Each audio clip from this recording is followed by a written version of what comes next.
Who's ready to get a little bit better? If so, comment yes right now. Woo! Okay. I'm so excited to be doing this video with you guys and to talk about something. What I'm going to talk about with you, this is one of those things that never goes away. Um, it's one of those things that no matter what season you're in, you feel you're going to come to this point repeatedly. You don't graduate from this. I don't know. There might be some people that would be like, "No, Mark, I don't deal with that." But okay, this video is not for you. All right, you're perfect. Good for you. All right. So here's the deal: when you feel like your schedule's out of control, who's been there? Like I'm running from one thing to the next and like my schedule's too full, or like I'm not planning my schedule but like my time is out of control and I don't have time to do what I want, or I'm giving my family leftovers, or my business is not getting the attention that it needs. Anybody relate? Can you relate to your schedule being out of control? You should comment yes right now. If you can relate to that, the question becomes, what do we do? What do I do when I feel like my schedule is out of control, my time is out of control? I'm not controlling it. It's controlling me. What do I do? Because I think we've all been there. And here's the thing. I want to tell you this, full transparency. Sometimes these videos that I do, I don't have to look too far for the content, because this week, last week in my journal, I was literally doing an exercise that I'm going to walk you through in a moment. A very practical, easy to do exercise that could make you all of a sudden feel a little bit more control of your time, a little bit more clarity about what matters and what doesn't matter. And so this is an exercise that I've done, oh gosh, probably dozens of times. And I've led hundreds of people through this. And just about every time, it brings at least a measure of clarity and sometimes a substantial new level of clarity. And so I hope that you'll stick with me here. If you got a pen and paper, you want to take it out or pull out your phone, take notes, because it's going to be a simple step-by-step process. And here's what I'm going to walk you through. If you want to take back control, I don't know if you guys ever heard me say this, you got to take back your power. If you want to take back your power, you've got to be able to see your time, your schedule. You got to be able to see clearly. Every day, we're saying yes to things and we're saying no to things. What we often forget is that we can't just keep saying yes, yes, yes, yes, yes, without rebalancing and putting some things on the no list.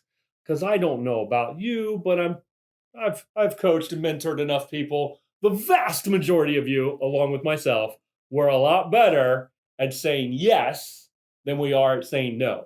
And because of that, we end up with overloaded schedules that get us in this place of like, oh my gosh, my schedule, my time, it's out of control. So, simple exercise. Are you ready to take back your power in your time, in your schedule?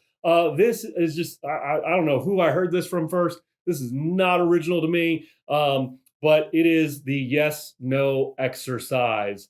Here's the statement for you that my coach gave me years ago. And he said, Mark, every yes has to be paid for with 1,000 no's. I'm going to say that again. They should probably put that on screen right now so you can see. Every yes has to be paid for with 1,000 no's. Now, is that an exaggeration? I don't know. Maybe, but maybe not, because when we start saying yes and we start to prioritize things, we've got to rebalance with some no's. So, in your life, in whatever season you're in, and by the way, no matter what time you're watching this video, I mean, it could be, theoretical, making things up, could be coming out of a pandemic and being quarantined, just theoretically making things up here. Could be the beginning of a school year. It could be a new year and coming into a new year. And hey, what am I going to do? How am I going to rebalance my time? Because again, like I said, you come back to this thing repeatedly. So here's the exercise. Step number 1. Are you ready? Look at your life as it is currently. By the way, this isn't compartmentalized into business and family and health goals. Like, look at this, the whole picture, the holistic, the whole version of you and your life. Step 1, make a list of everything you're saying yes to of substance in your life right now. Are you saying yes to working out? Are you saying yes to eating healthy? Are you saying yes to a date night? Are you saying yes to sports with your kids or band or other extracurricular activities? Are you saying yes to team meetings? Are you saying yes to, now you can't, I mean, you can make it as long as you want, but I'm talking of the substantive things, the things that are taking blocks of your schedule during the week. Uh, Anywhere from 30 minutes to like it's taking an hour of your time, it should be on this list. Okay. And so what are you saying yes to? It could be down to I'm saying yes to cutting my grass right now. And guess what? Some of you are going to X out the grass cutting and hire some neighborhood kid who can do it for 20 bucks. And you just got an hour. Like after you get a shower and get cleaned up, hour and a half, 2 hours of your life back because you took someone from the yes list and moved to no list. So what are you saying yes to? And then, hey, what if you made an intentional decision to say no to? Maybe you said no to a promotion. Maybe you said no to traveling right now. Maybe you said no to public school and you're doing homeschool. You said yes to homeschool. You said no to public school. Maybe you said no to something recent. Like maybe you're saying no, you got to face reality because the quickest way to change is to face reality. Maybe you're saying no to a date night. Maybe you're saying no to going to all your kids' extracurricular activities. Maybe you're saying no to hanging out with your friends or no to your hobbies that you love. Just had a call with somebody and she was saying no to getting out and hiking and getting outdoors when she knows that fills her tank. And so she moved that sucker right over here onto the yes list and put it on her schedule for this week. So everything you're doing, yes. Everything that you're saying no to, the good and the bad and the ugly, everything on there. Now, once you get the list, you got a yes list, you got a no list. Now you got to look at that list. What is serving me on this list? So step one, make the list. Step two, evaluate the list. Just look at it. Like, okay, wow. The first thing you're going to see, I almost guarantee is, this yes list over here is a whole lot longer than the other list. And so you're going to see that. And then you're going to see, oh, I'm not saying no to as much. Or you're going to see that you're saying no to a lot of stuff that you wish you were saying yes to, right? So evaluate what's serving you, what's not serving you. What was a good yes in the previous season, but it's not a good yes now, and it needs to move on to the no list.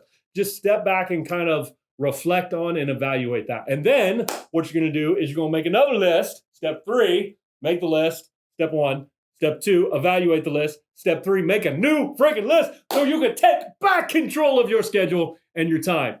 And you are going to make a list, and you're going to put the most important things that get your time at the top of the list. So you might, in that evaluation phase, maybe you circle some stuff like this is the most important things, and you might cross out some stuff and be like, nah, I'm not going to do this, but like actually physically do it, okay? Preferably handwritten because then you can like start crossing stuff out.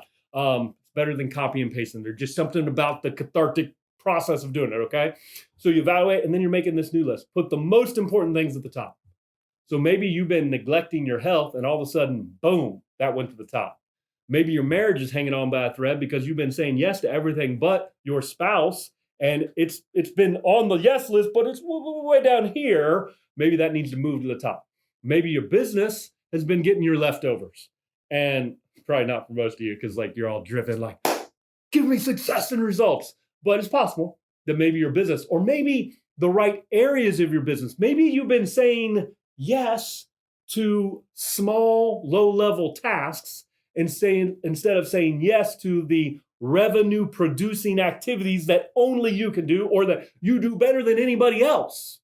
You've been saying yes to spreadsheets when you should have been saying yes to having lunch with your top 10% clients and increasing the revenue you're getting from them, right? So what are you saying? What are you going to put at the top of the list? And then every yes has to be paid for with 1,000 no's, and you begin to put on the no list. And so how do you move something from the yes to the no list? Very simple. You're going to delegate it. You're going to give that to someone else that can do it. You're going to delay it, as in it's a yes, but it doesn't need to be done now. At least not by me. I'm not going to do it now, right? And then you might just freaking destroy it. And you might look at that and say, that doesn't even need to be done. Why was I doing that? Because I thought I had to, or they expected me to, or it's always been done that way. So you might just eradicate it off of the list and say, that's never coming back on any of my lists. I don't even put it on the low list. It's going from the yes to obliteration. It's gone. Okay. So you got to move stuff from the yes to the no. Now, listen, if you're doing this right and your gut check level, like you're going to have to make some hard decisions. There will be sacrifices. There will be conversations that you need to have in order to move something from the yes to the no list.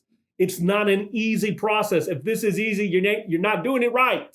Okay? It should take some thought, some reflection, some conversations if you're married, maybe even with the kids, or it might even be with an employer or with your employees, with your team. Just had literally, I told you, I just did it last week. So I had a conversation with my team this week, and I said, there's some things that need to go off of my list onto your list. Can't be on my list anymore because I've got more important yeses that I need to be giving attention to. And so I'm going to delegate some things to them. So what does this do? Number one, it increases our awareness. And then number two, it increases our intentionality. Don't just raise your awareness and not do anything about it. You have to get intentional about making your time count. Don't just do good activities. Do activities that leverage your life, the thing that is uniquely you, for the greatest return for you, for your family, for the impact, for your calling, for your business.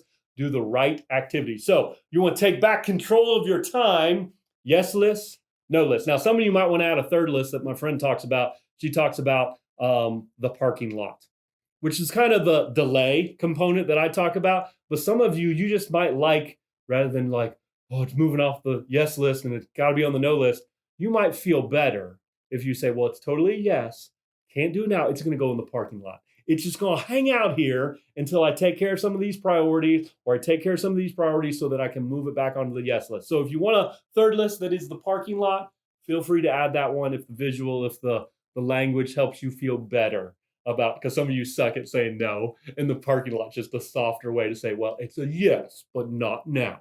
So if you feel better about that, do that. So yes, no, parking lot, and get that awareness, but then get intentional and do the work, do the work. So my question to you is, are you willing to do this exercise this week to evaluate your yeses and your nos? If so, comment yes. So you just added a yes to it. You might have to say no to something else so you have time to do it. But it'll be important and valuable work for you. I hope this served you. If you do this and you actually execute on what you've become aware about, it can free you up and make you take back that control of your time and your schedule so you can do what only you can do. This is where you should get off this video right now and go out there and give your greatness to the world, because somebody needs what's on the inside of you. Don't hold it back. Go give it away. I love you guys. Have an awesome week.